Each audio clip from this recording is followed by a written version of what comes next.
E aí, hoje a gente vai dar continuidade ao nosso assunto, né? Hoje a gente vai falar sobre Era Napoleônica, que é a continuação do vídeo passado, sobre Revolução Francesa, tá? Primeiro, a gente vai fazer um contexto histórico sobre quem foi Napoleão, né? E os antecedentes da Era Napoleônica, o que levou ele ao poder. Depois a gente vai trabalhar as três fases do governo de Napoleão: o consulado, o império e o governo dos 100 dias. Então, sem perder mais tempo, vamos lá. Para começo de conversa, vamos falar de quem era o Napoleão. Napoleão, ele era um general bem novo até, né, para os padrões da época, né? Ele era um general aonde bem importante, inteligentíssimo na batalha, tá? Onde ganhou várias e várias batalhas e também ele foi muito importante dentro da Revolução Francesa, tá? Uma coisa que a gente tem que lembrar, ele, gente, ele por mais que ele seja assim, parece que ele é mais povão, mas ele não é, ele é girondino, tá? Ele é do governo girondino. Lembra dos jacobinos e girondinos? Ele é girondino. Beleza? Vamos lá, vamos falar do contexto histórico.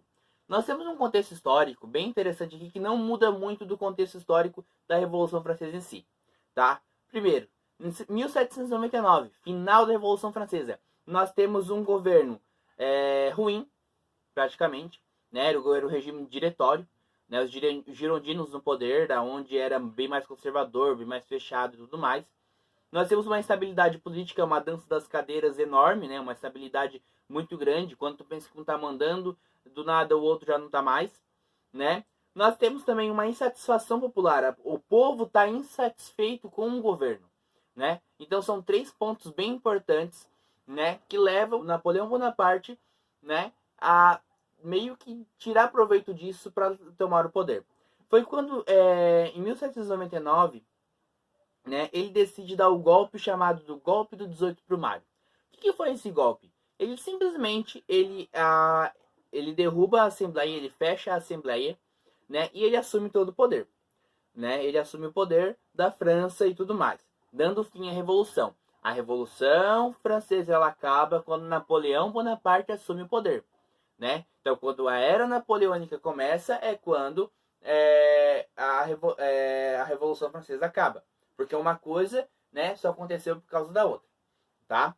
Vamos lá. Quando ele assume o primeiro governo que ele assume é chamado de consulado. O que era o consulado? Nós temos três cônsules, aonde o Napoleão é o primeiro cônsul, é o mais importante, é o que manda na política, na economia, é o que manda e desmanda, e os outros dois são fantoches dele, digamos assim, tá? Coisas importantes que aconteceram aqui. Primeiro, ele criou o Banco Nacional. O Banco Nacional, gente, ele concentrou toda a economia do país numa coisa só. Agora, toda a economia da França, que antes era, né, repartida, era despedaçada, agora ela é única numa coisa só, né, comandada pelo chamado Banco Nacional, tá? Uma outra coisa foi o Código Civil Napoleônico. O que foi esse código? Esse código, vocês têm que botar na cabeça de vocês que ele traz direitos burgueses. Direito à terra, né, direito à terra, né, a propriedade privada, né, direitos econômicos, muitas coisas assim, valores burgueses mesmo, coisas importantes para eles, conquistas importantes. Mas, por outro lado, deixa muitas coisas no vácuo, né, digamos assim, muitas coisas a desejar para o lado do trabalhador. Tipo, não tinha nenhum tipo de garantia para os trabalhadores nessa época, né? Sem falar que voltou a ter escravidão, né? Era censurado qualquer tipo de greve, qualquer tipo de coisas consideradas má condutas contra os burgueses, tá? Outra coisa bem importante foi a reforma educacional e as obras públicas, né? E a industrialização. São três pontos importantes. Porque uma coisa levou a outra. Nós temos uma reforma educacional para os filhos dos burgueses, então para quem tinha dinheiro foi maravilhoso, tá? Nós temos também a modificação de obras públicas, né? A construção da França, com aquelas avenidas largas para proteção. E nós temos também a condição, né, da industrialização, porque uma coisa levou a outra, né? Porque se nós temos obras públicas funcionando, nós precisamos de indústrias para trabalhar, né, para fazer os produtos, né, para ter a matéria-prima para fazer a construção, tá? Uma coisa bem importante aqui também foi o acordo com o Papa Pio VI, né? Nesse acordo, ele concordava que o Papa ele escolhesse bispos, né, ele nomeasse bispos dentro da França, além da liberdade de culto. Porque eu não sei se vocês lembram bem, mas eu falei no outro vídeo que agora o culto religioso, ele é controlado pelo Estado, né? Então aqui ele volta a ser liberto, ele volta a ter uma liberdade de culto, tá? Ele também considera o catolicismo como religião da maioria dos franceses, por mais, né, que o Estado fosse laico. Para quem não sabe que o Estado é laico, é o Estado livre de religião, ou seja, você escolhe a sua crença, como você pode escolher não crer em nada também, tá? Beleza. Vamos aqui pensar nós aqui junto. Napoleão ele tem apoio da burguesia, apoio popular, ele está fazendo umas coisas boas pela França, ele está industrializando a França, né? Mudando, modificando a economia, né? A economia está crescendo, né? O que impediu Napoleão de dominar tudo? Exatamente, nada. Em 1804 ele faz um plebiscito popular, né? Aonde esse plebiscito pedia a troca do regime político, né? E o povo ia escolher se sim, se não e tudo mais. E é óbvio que o povo optou por sim, né?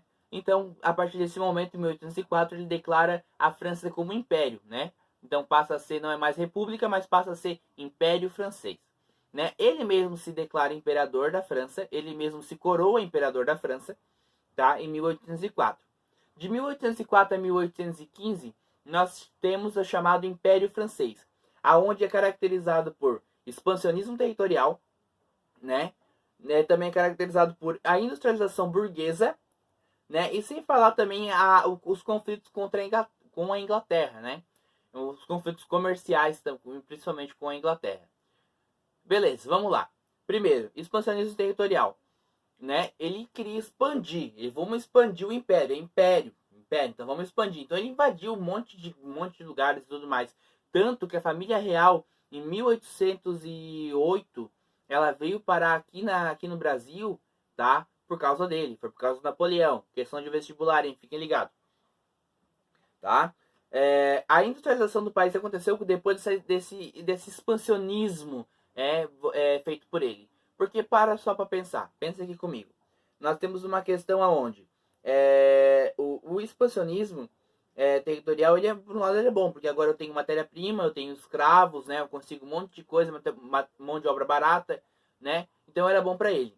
Segundo, a industrialização aconteceu por causa disso, porque agora eu tenho tudo isso para poder industrializar, tá? E teve a guerra comercial com a Inglaterra, que foi uma guerra assim, não muito grande, mas não, assim, por conflitos, né? Mas teve o chamado bloqueio continental.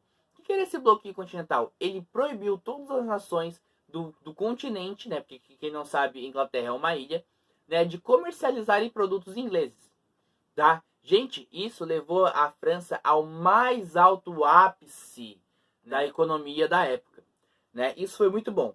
Só que o Napoleão, ele não tinha a noção de uma coisa. Beleza, a França, ela era extremamente industrializada, ela produzia muito, né? Para te bater a quantidade de produção da Inglaterra, a França tinha que, ó, lutar bastante, aliás, né? Aliás, a Inglaterra, que era extremamente industrializada, né? Então, o objetivo do bloqueio era acabar economicamente com a Inglaterra, né? E nisso eles crescem, porque agora eles tentam ter a demanda, né? Tentam domar, né? Tomar toda aquela demanda, dar conta de toda essa demanda. Eles conseguem? Não, eles não conseguem, né? Porque eles eram um país que estava se industrializando agora, enquanto a Inglaterra já era industrializada. Então eles não conseguem. Então isso gera países, né, nações quebrando esse bloqueio continental, tá? Quando há essa quebra desse bloqueio por várias nações, a França ela começa a decair, ela quebra economicamente, né? Quebrando economicamente, obviamente que a França ela perde um pouco do seu poder, ela perde um pouco do seu prestígio, perde muito prestígio, para falar a verdade, tá? E a Inglaterra ela começa a crescer novamente, ela começa até muito mais. Então, o fortalecimento da França economicamente por causa do bloqueio, ele acaba sendo meio que cancelado, meio que morto, digamos assim, tá? Então, daqui para frente nós temos o fracasso comercial francês. Por quê? eles não deram conta da demanda de produtos, eles começaram a querer produzir demais, só que mesmo assim não davam conta dos produtos, e as nações estavam berrando, tipo, beleza, eu preciso comprar, eu preciso de coisa, né? O povo vai passar fome, né? Então eles começaram a comercializar de volta, né? Os produtos com a França. Com esse comércio, né? Então, tipo, a França, ela totalmente ela quebra, né? E em 1812 a Rússia, né, ela quebra esse bloqueio escancaradamente, né? Quando a Rússia quebra esse bloqueio, quando a Rússia quebra o bloqueio continental, né? Napoleão ele fica irado, ele fica muito bravo e tudo mais, né? E ele invade a Rússia, tá? Quando ele invade a Rússia, ele não contava com uma coisa. O czar Alexandre I, né, ele já sabia, né, ele já tinha uma noção, né, porque o pessoal que mora na Rússia sabe que lá é frio, é gelado, tipo, não é frio igual aqui no sul, que tipo dá 2 graus abaixo de zero. Lá é frio que dá tipo 60 graus abaixo de zero, entendeu? E o povo tá lá de boa, tá? O povo tá lá andando assim, semi-nu, numa boa. Não, mentira, não exagerando. Mas realmente, para eles é normal aquilo ali, para quem mora lá, né? Os franceses não é, os franceses eles moram bem no centro da Europa. Por mais que lá seja frio, mas lá não faz os 60 graus negativo que dá na Rússia, né? Mas o Napoleão ele insiste em invadir a Rússia.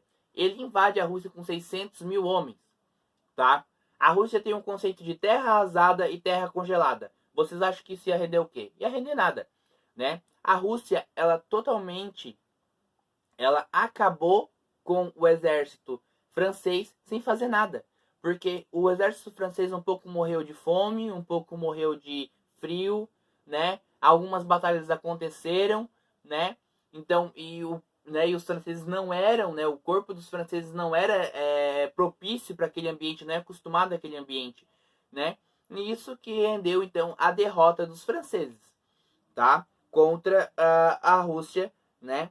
Para vocês terem uma noção, tipo, foram 600 mil homens que foram com Napoleão para lá. Voltou apenas um terço. Se você é bom de matemática, você vai fazer essa conta, porque eu não sou, tá?